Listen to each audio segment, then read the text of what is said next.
どうもいつもお世話になっております。ぬけまるです。今回は極ソフィアを用いて現ソフィアを解説します。内容としては、このような図解を用いて全体を把握していく内容です。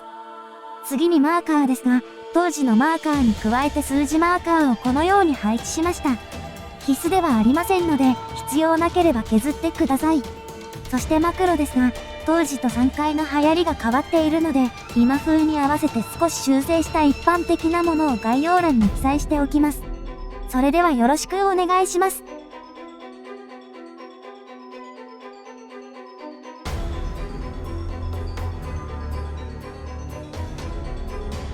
サンダラ。前方奥義範囲で、被弾すると火ダメアップデバフがつきます。詠唱が始まったら避けましょう。我が娘よ、英知を伝えるのです、のセリフとともに、巨大な顔の娘がボスの足元から消えて、四隅のどこかに出現します。出現した娘はノックバック攻撃をしてくるので、顔正面に移動、または、ノックバック無効スキルを使いましょう。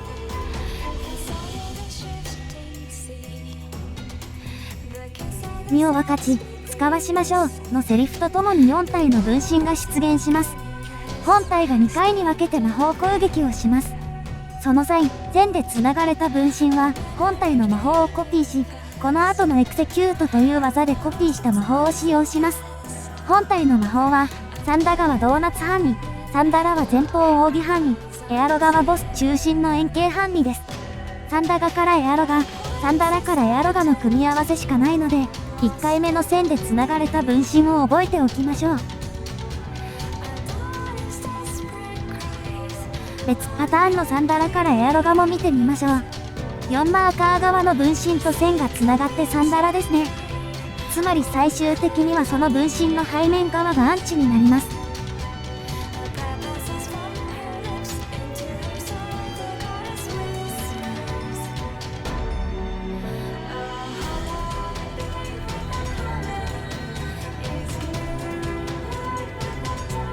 実は削りすぎて、タンク強攻撃が飛んでしまったので後半の映像を借りて補足します。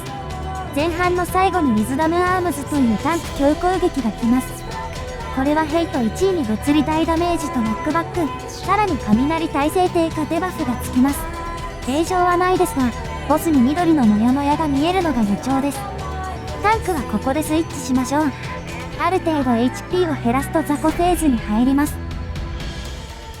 クラウディヘブン。死ぬとゾンビになるデバフを付与され、雑魚が3体出現します。それぞれの注意点です。1の従者。剣手。守っている方向を攻撃すると火ダメ上昇デバフとノックバックをもらえます。HP50% 以下で直線頭割り攻撃が来ます。本来であれば頭割りをしますが、対象の人は一人受けをしてあえてゾンビになりこのギミックを無視します。2の従者。HP50% 以下で視線攻撃をしてきます。3の従者。ランタゲで予兆ありの直線攻撃をしてきます。次に時間経過で氷床が残る円形範囲をしてきます。3の従者を端っこに引っ張っておきましょう。HP50% 以下で背面がアンチになる範囲攻撃をしてきます。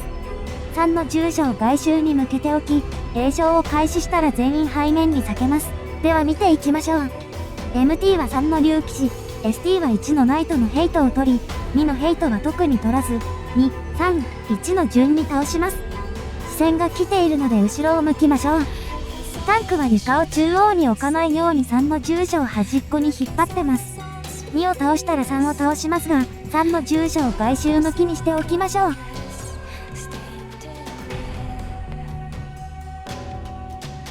詠唱が始まったら背面に集まります。3を倒したら最後は1です。剣手は前後なので側面から攻撃しましょう。剣手側を殴るとこうなります。ただ、意外とクルクルするのでしょうがない時もあります。HP50% 以下で直線頭割りの予兆が来ますが、一人で受けましょう。雑魚を全部倒したら床が西、東と連続で傾くので A マーカーに集合しましょう。この時、1マーカー付近でも外周に落ちることはありませんが、先ほどゾンビになった人は誰かを殴っていて操作ができないので、1マーカーより中央側だと外周に落ちます。必ず外周まで引っ張ってあげましょう。最後に全体攻撃です。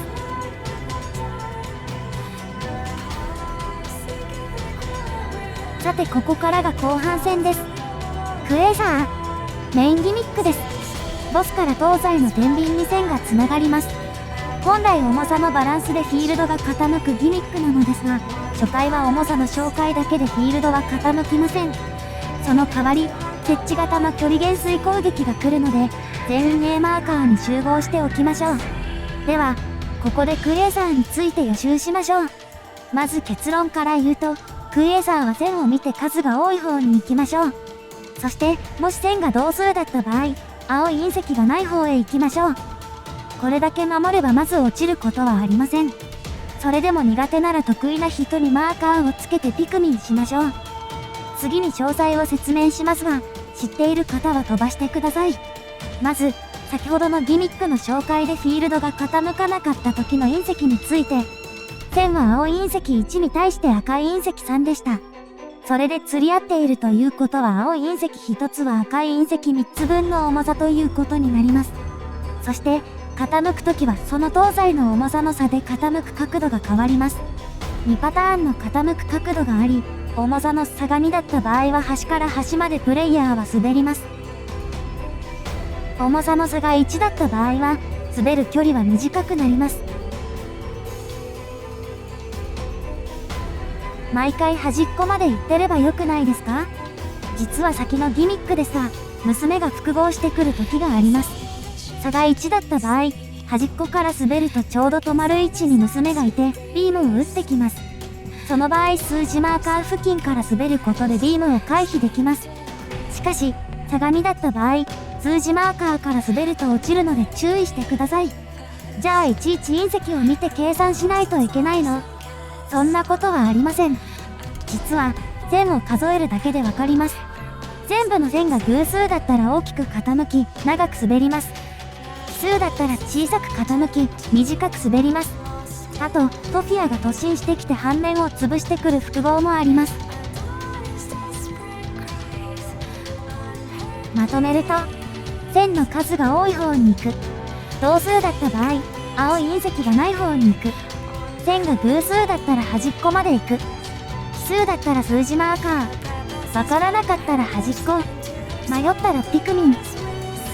では、後半最初から見ていきましょう。クエーサー。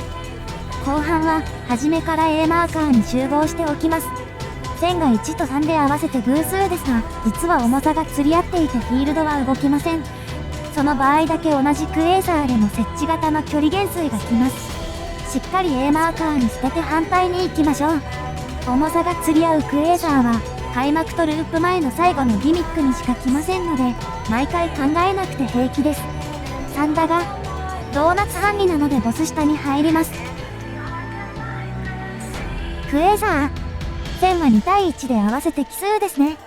線が多い方の、この場合数字マーカー3、4側に行きます。シンターマニ。2連続の全体攻撃です。詠唱はないですが、ボスに黄色いモヤモヤが見えるのが予兆です。ウィズダムアームズ。タンクスイッチです。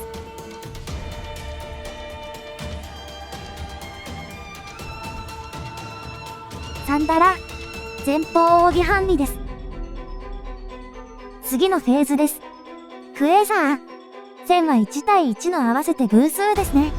同数で偶数なので青い隕石がない方の端っこに行きます。さらにボスが外周へ再出現しているので反面焼きが来ます。いない方の端っこに行きましょう。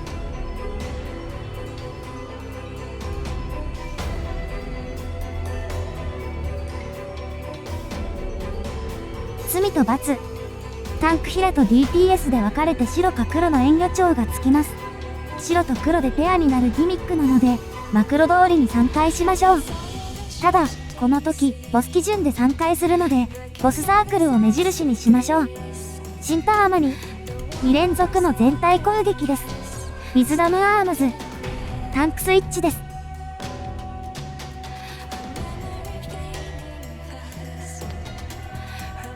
アイオンソフィア。前半であった4体の分身が出現するギミックです。後半の分身は発動までの間に他のギミックが入ったり、娘が片方のアンチを潰してきます。新ターマに3連続の全体攻撃です。サンダガ。線が繋がっている2と4側の分身がサンダガですね。とりあえずボス下に入り、これを覚えておきます。エアロガ。ボス中心の円形半身です。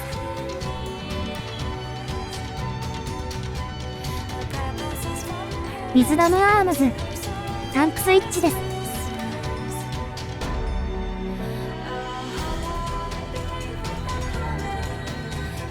エクセキュート。分身がコピーした魔法をしてきます。さらに娘が外周に出現し、直線攻撃をしてきます。今回のアンチであった2側の分身下が潰されたので、4側の分身下に行きましょう。次のフェーズに行きます。ここがループ時の開始地点になります。新ターマに3連続の全体攻撃です。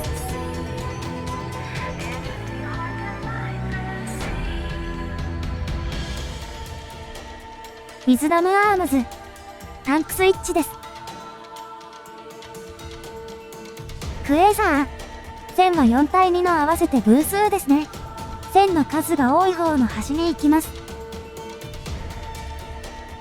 娘が外周で待ってますが、線が偶数、数なのかが判断できれば特に気にしないギミックです。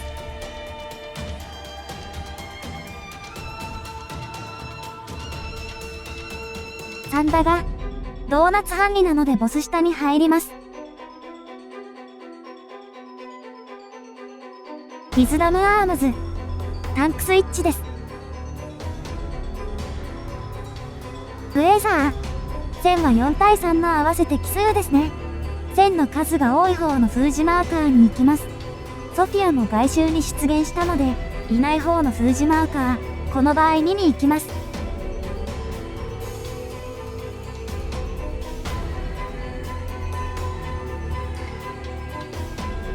新ターマに3連続の全体攻撃です。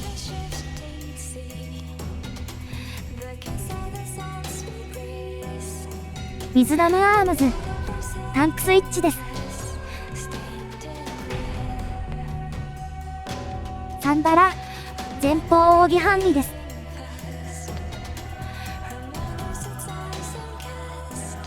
罪と罰。ボス基準で3回しましょう。グノーシス。前半にあった娘からのノックバックです。顔の前に行くか、ノックバック無効スキルを使用しましょう。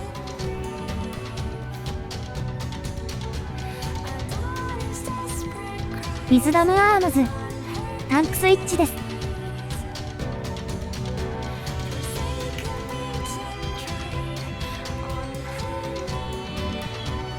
罪と罰。ボス基準で3回しましょう。クエーサー。線は4対3の合わせて奇数ですね。線の数が多い方の封じマーカーに行きます。次が最後の複合ギミックです。アイオンソフィア。4体の分身が出現するギミックです。新ターマに3連続の全体攻撃です。ウィズダムアームズ。タンクスイッチです。サンダラ。前方扇半身です。4マーカーの外周側の分身に線が繋がっているのでその分身を覚えます。エアロガ。残りの3体の分身がエアロガをコピーします。クエーサー。このクエーサーは重さが釣り合って傾かないので設置型の距離減衰が来ます。最終的にアンチの分身に行くことを考えて反対の外周に距離減衰を捨てます。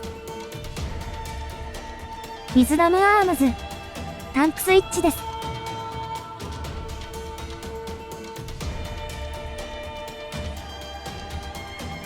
罪と罰。ボス基準で3回しましょう。すぐに分身からサンダラが来るので、事前にアンチ近くに引っ張っておきましょう。エクセキュート。分身がコピーした魔法をしてきます。サンダラをしてくる分身の背面に行きましょう。ここまでが一連の流れです。あとはループ時の開始地点に戻ります。